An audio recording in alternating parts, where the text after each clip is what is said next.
Well, the title of my talk today is Turtle Power. And it got me to thinking a lot of these different aspects of turtles. There was the sea turtles I swam with, but I also remember, and some of you may have kids that remember it, some of you might remember the Teenage Mutant Ninja Turtles, right? And what was our catchphrase? Turtle power! And so we have this power. The turtles are showing us the way of this power that we already possess. You know that turtles were held in high esteem by many cultures throughout history. Their images are present on rock art, cave drawings across the globe. Ancient peoples recognized that the turtle carries its home on its back. It's like a four-legged motorhome, an enviable feat. But it was admired for its longevity, its methodical pace, and the fact that the females produce a great number of eggs. In fact, some turtle species live on land, others might live in the water. And these factors influenced human culture across all continents.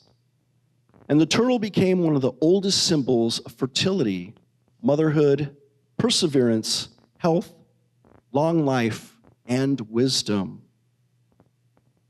So what can we learn from this old, wise, and graceful sage of the ocean and land? Are you ready to experience the lessons from the turtle? Yes? All right. Well, the first lesson from the turtle to gain your turtle power is to move at your own pace. Move at your own pace. You ever hear that saying, stay in your lane?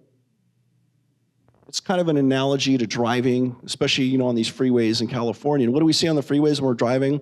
Some people go really slow. They're in the middle lane, and other people are going a little faster, maybe in the right lane, and then some people are going a little faster in the left lane. But we all have these little lanes that we're comfortable in. The lanes are our comfort zone. And not that we always have to stay in the same lane, but staying in your lane, staying where you feel loved, supported, connected, where you feel fulfilled. Staying in your lane means not worrying about what the other person is doing. My mom was always a sage on that one. I always heard don't worry about what your neighbor is doing. Just worry about yourself. Anybody hear that one? So stay in your lane. People might remember the story about the tortoise and the hare, right? And the tortoise, what did he do? The hare is like racing off, thinking he's going to beat the tortoise, and the tortoise just kept slow and steady, staying in his lane. The turtle's also low to the ground and feels the vibrations that's all around it. And it's in that place that it trusts its pace. Whether to speed up, whether to slow down, whether to pause. So the lesson is to listen. Listen to your own vibrations. And when you do listen to somebody else's input, the Joneses, pause and listen to your own decision. Stay in your lane. Listen to your own decision. Listen to your own intuition. Don't feel like you have to be rushed.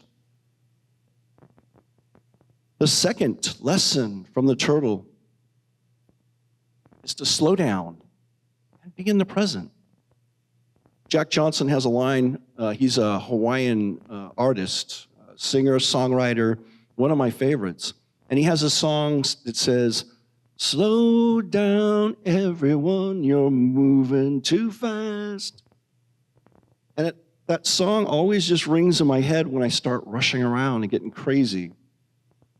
I have this little character inside of me called Mannequin, and when things start to get a little chaotic, Mannequin comes out, and he just gets all crazy. Like sometimes in the morning before church. But again, that idea to just slow it down. We have the power to slow things down, to anchor ourselves in the present. So when things get a little chaotic around the house, at our work, in our volunteer activities, in our friendships, in our families, we have the power to slow it down. Now, how do we do that? We can just disappear somewhere, go off into a closet, find a quiet place, and again, connect with that breath, that breathing, that visualization of just floating with the current, slowing it down. Ted Andrews, in his book, Animal Speak, says, turtles symbolize longevity and wisdom. They're in it for the long haul, long life and groundedness. On some level, the turtle knows it has all the time in the world. How many of us can say that? Yeah, not me. Deadlines and commitments is what we seem to have. But really, when you think about it, we do have all the time in the world. We just tell ourselves that we don't. So again, we have the power to slow that down. The lesson from the turtle is, the turtle teaches us to look at our own relationship with time. Where to slow down, where to speed up, where to surrender, and where to pause. And sometimes the pause is the best way to serve peace. I'm going to say that again. Sometimes the pause is the best thing to serve the peace. When I think of that line, I think of emails or internet, right? You ever write a hasty internet when you're angry or you're a little frazzled or you want to make a point and you send it and you're like a minute or two later, oh, I wish I would not have sent that. I guess now they have a feature where you can call it back and return it. But before, you sent it and there was that sinking feeling in the pit of your stomach going, oh my goodness, I shouldn't have done that. So again, it's always, always, always beneficial to slow down and take that pause and gain that peace that we get from it. So is everybody ready for the third lesson from the turtle? Yes? Don't try to carry too much on your shoulders. I get some agreement with that. And of course, we know that turtles carry their homes on their backs. They never leave their home. But more importantly, their home never leaves them. They already have everything they need to survive and thrive. And just like the turtles, our home in spirit never leaves us. We're both the ocean in the drop and the drop in the ocean. And so often, we tend to load ourselves up with way more than we need in life, our journeys, etc. The turtle shows us that we can release all of that baggage, that we don't need really anything else. We've got a compact little place right here. We don't need to be dragging a mansion on our backs. I think about, I was just at the Unity convention in Kansas City, and I checked in one bag with Southwest, and I usually carry 2 carry-ons, and this time I had 2 backpacks. And I had one backpack full of my computer and all my books and everything else. It's like my office away from home. And then I have another pack that was packed full of extra clothes and other things just in case they lost my luggage. Now, I don't want to put that to the universe, but I carried it just in case. But the problem is I packed way too much in these things, and when I came back from Kansas City, I had way more in there than what I came with. I had all kinds of stuff. And I'm walking through and I'm trying to get to my plane, and I only had a short amount of time to get to my connecting flight in Phoenix, and I've got 2 backpacks and they're falling off my shoulders and I'm just awkward as all heck. My back is sore, everything else. And I'm thinking to myself, why didn't I just get rid of this and put this all in checked-in baggage? So I was fighting with that. I had too much on my shoulders. So it's time to get rid of that stuff when you start getting awkward and off kilter and you start feeling just sore and everything else. The next lesson from the turtle: know your way, or you might not get there. Did you know that sea turtles have a sense that enables them to detect and utilize the magnetic field of Earth as a guide? Anybody know that? Any turtle fans here? And although scientists do not fully understand how their magnetic sensitivity works, in one study, baby loggerhead sea turtles were placed in a large pool of water. It was in a controlled laboratory setting, and researchers varied the magnetic orientation of the pool to observe the hatchling's behavior. And when the sea turtles were exposed to stimulated magnetic conditions that placed them either north or south of their normal migratory pathway, they reacted by swimming in the direction that put them back on their migratory course. This remarkable magnetic sense provides sea turtles directional information. In the same way, humans use a magnetic compass, as well as an accurate sense of their location and position on the earth, helping them orientate and position over vast distances. Magnetic sense functions as a way for sea turtles to orient themselves and navigate where they want to go. And like the turtle, we have that internal GPS. And I'm not talking about the one on the phone that we use to get ourselves from place to place. So rather than turning to our own magnetic sense for guidance, we want to use our magnetic sense of internal guidance rather than an outside GPS. And this guidance we can always tap into. We always have the ability to tap into that. We know the direction, and it's interesting, like the study with the turtles, when something interrupts our flow and we know we're tuned in, we're doing our meditation, we're connected, we know the right way to go, even though our energy path or our path may be disrupted at the time. Female sea turtles, now they migrate thousands of miles, sometimes to the same beach where they were born. And this phenomenon is called natal homing. This was a new word I hadn't heard of before, natal homing. So navigating by this internal compass would enable a sea turtle to return to the specific location it remembers from when she first entered the water as a newly hatched baby turtle. And the possibility is that sea turtles can imprint or distinctly remember certain characteristics of their home beach through senses such as smell. And so we, too, possess that natal homing, that tuition, and that's the intuition that comes from our gut.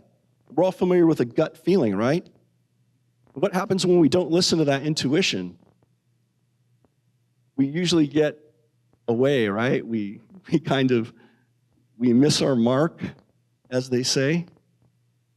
So again, tuning in to that gut feeling, that intuition, that natal instinct, just like the sea turtles do. So the next one is breath. Breath. It's important to breathe, and it's important to come up for air once in a while.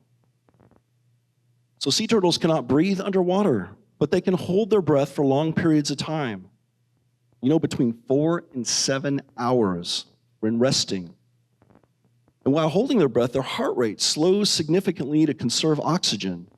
And they can do that for up to 9 minutes that can pass between their heartbeats. It's amazing. And because of this, sea turtles can stay underwater for an extended period of time when not stressed.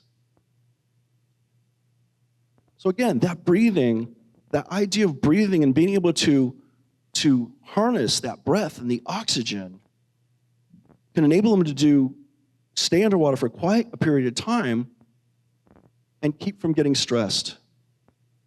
Humans are able to do this too. When they transform themselves and they get their breathing, they become free divers. You ever seen free divers? And so these divers, they harness the same types of things the turtles do. They can train their breath to hold this breath for long periods of time where they can stay underwater and their body processes oxygen more efficiently. This is a healthy way of dispersing oxygen. However, many of us tend, when we're stressed, to hold our breath. Anybody do that when they get stressed? They just forget to breathe? And that's not productive. I remember as a kid, I was in Cub Scouts, and I was going to my meeting, and they didn't show up at the meeting. There was nobody there. Nobody told me the meeting was canceled.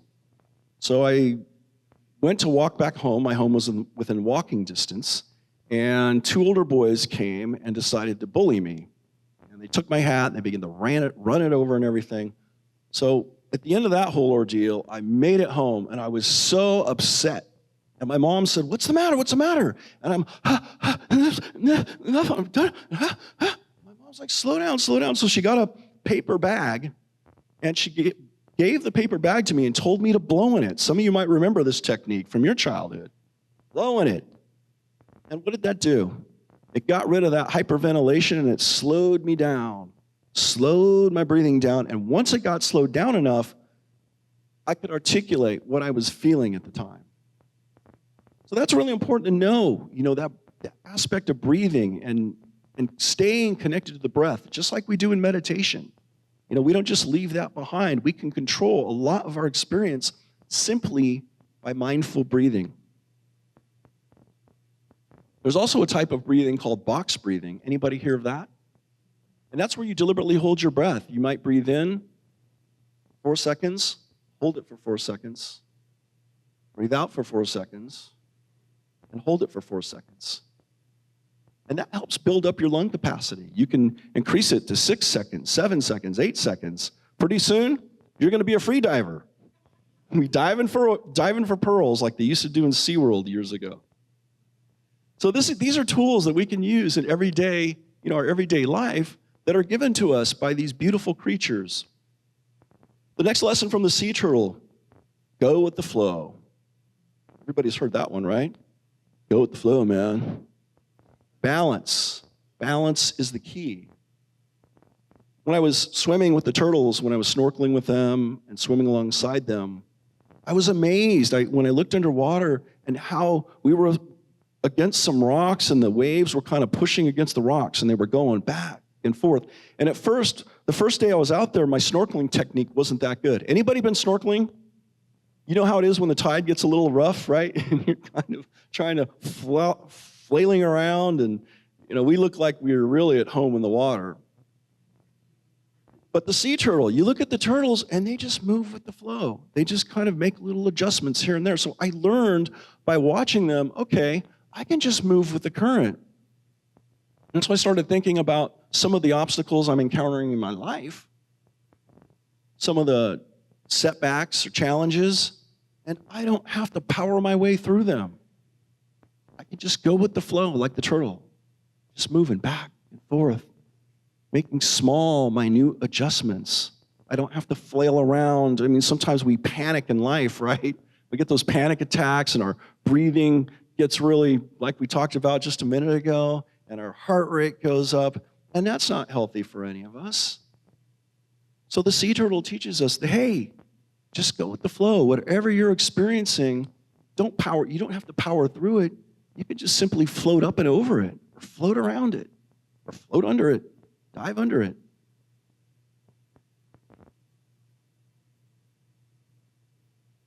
So the sea turtle is a symbol of good luck, longevity, patience, nurturing, patience, resilience, and slowing down. They possess a power and grace unlike any other creature which they have cultivated over many millennia, and the lessons they have taught us are: move at your own pace, one step at a time. Slow down. Be in the present. Don't try to carry too much on your shoulders. Know your way, or you might not get there. Breathe. Come up for air once in a while. And go with the flow. Balance is the key.